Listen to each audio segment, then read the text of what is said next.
This is your Barbados Today evening news update for Thursday, November 8th. Thanks for joining us. I'm Fernella Wedderburn. Road safety officials remain concerned about the number of accidents on the island's roads.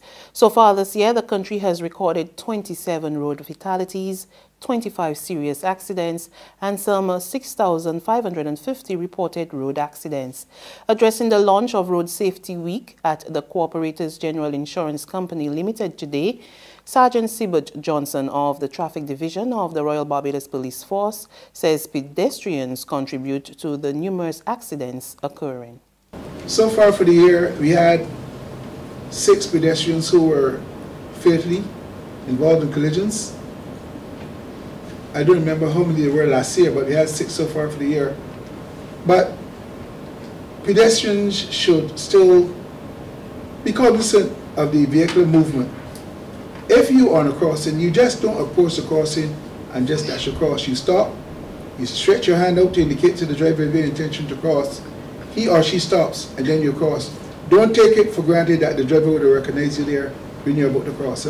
Make sure that these vehicles are stationary before you cross.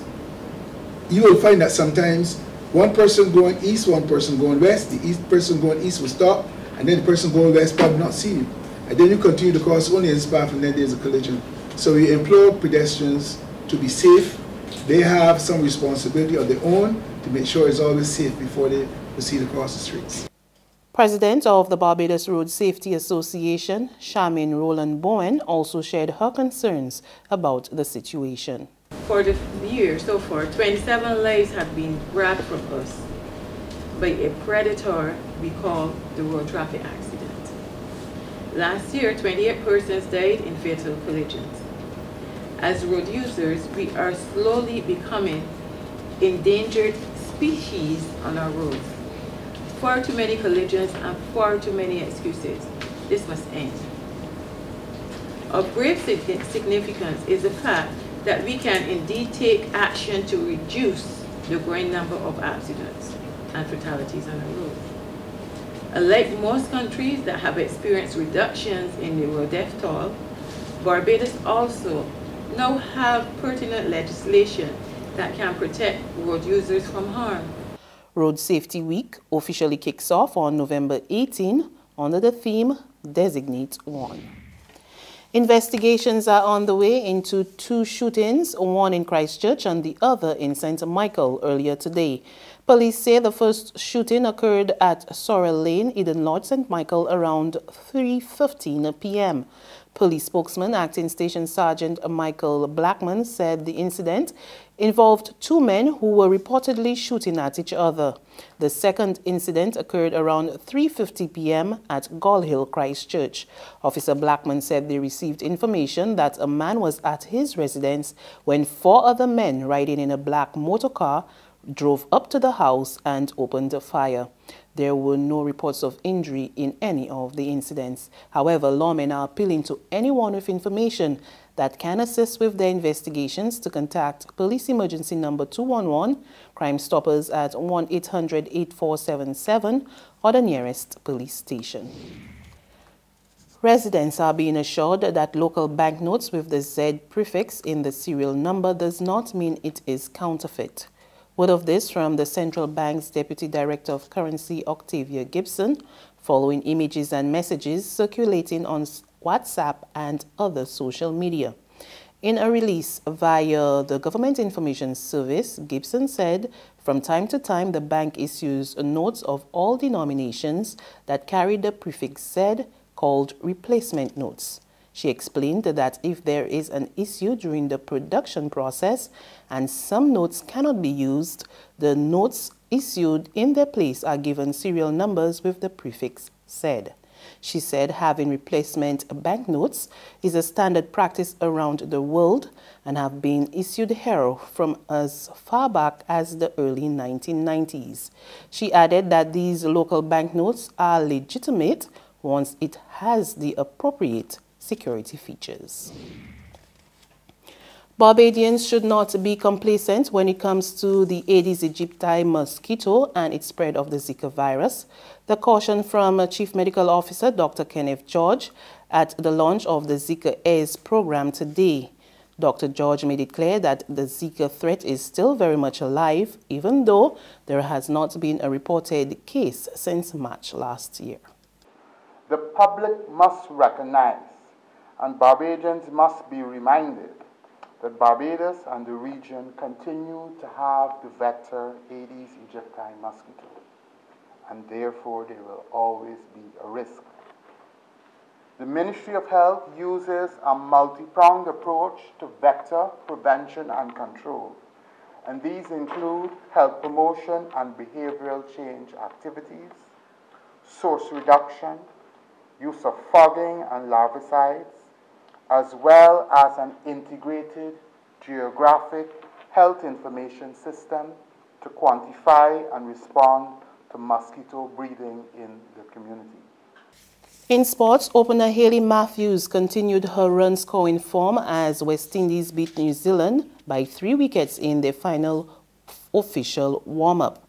The win is a vital confidence booster ahead of Friday's opening match of the ICC Women's T20 World Cup.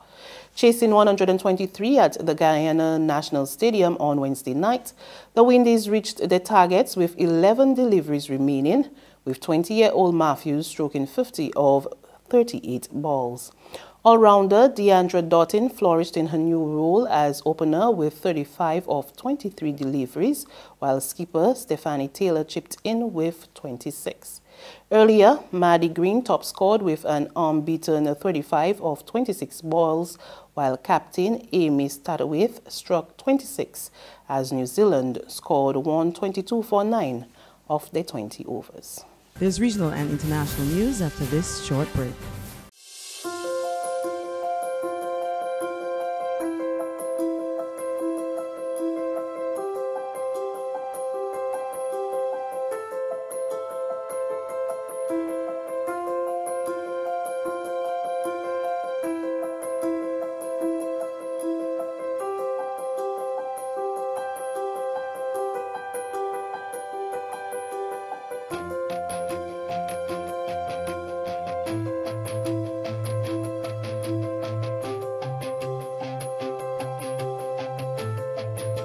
Barbados Today, news you can trust. To news from our regional neighbors now, the numbers of refugees and migrants from Venezuela has now reached 3 million worldwide. Word of this from the United Nations Deputy Spokesperson for HAC, who told reporters in New York today that a little over 1 million of those Venezuelans are in Colombia. However, there are warnings that the reception capacity of several accommodating countries is becoming strenuous. The UN Refugee Agency and the UN Migration Agency today announced that the number of refugees and migrants from Venezuela worldwide has now reached 3 million. The majority of them, a little over 1 million, are in Colombia.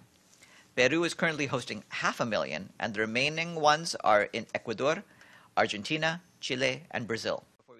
UNHCR IOM Joint Special Representative for Refugees and Migrants from Venezuela, Eduardo Stein, praised these countries' open-door policy, but warned that their reception capacity is severely strained and a more robust response from the international community is needed. The UN, through its Regional Interagency Coordination Platform, is strengthening the operational response and is working on a humanitarian regional response plan to be launched in December. And finally, the United States records its 4th mass shooting in as many weeks. A gunman identified by police as 28-year-old Ian David Long opened fire in a crowded Southern California bar popular with college students, killing 12 people on Thursday before reportedly turning the gun on himself. We get the details in this Reuters TV report. In a tragic situation. 12 people were killed Wednesday night in Southern California in what police are describing as a horrific shooting. The suspect identified as 28-year-old Ian Long, a veteran who had served in the U.S. Marine Corps. The gunman opened fire at a country music event at a bar and grill called Borderline in Thousand Oaks, California. Police say he appeared to have shot at random using only a handgun. We believe he shot himself. When the officers went in and made re-entry, they found him already deceased. Included in the dead, a sheriff's deputy. Many others were wounded in the attack. Witnesses describe a chaotic scene. All of a sudden you hear like the bang bang of the gunshots, and it just started going crazy. I watched an officer get shot in front of me, and I had to help drag him and throw him in the back of the cop car. It took a couple seconds for people to realize what was going on, and once that happened, it was just utter chaos. It's the fourth mass shooting in the United States in under 2 weeks, including a shooting in Tallahassee, Florida, where 2 women were fatally shot at a yoga class, and in Pittsburgh, where 11 worshipers were killed at a synagogue. And that's news, but for the very latest, visit our website at www.barbadostoday.bb. You can also subscribe to our e-paper, email updates, and like us on Facebook, and sign up for our breaking news alerts via WhatsApp.